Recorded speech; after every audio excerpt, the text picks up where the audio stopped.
Hello student, I am Gaurav Kaushal, physics faculty at Aakash institute Kota. जैसा कि अभी हम सब लोग जानते हैं कि आपका जेईई मेन का एग्ज़ाम आने वाला है, तो अभी आप उसके लिए अच्छे से प्रिपेयर कर ही रहे होंगे।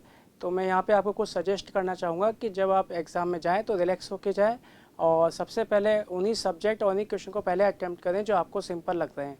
ओके ना, उसके बाद आपको हार्ड क्वेश्चंस की तरफ जाना है, क्योंकि मार्क्स सिंपल के लिए भी उतना ही है और हार्ड के लिए भी उतना ही है। ओके, विजयी भव, do your best. All the best बच्चों। All the best students. Vijay Bhav, all the best. All the best. All the best बच्चों। All the best, Vijay Bhav. All the best. All the best. All the best. Vijay Baba. All the best बच्चों। Best of luck. All the best. All the best. All the best. All the best. All the best. All the best. All the best. All the best. All the best. All the best. All the best बच्चों। All the best. All the best। All the best।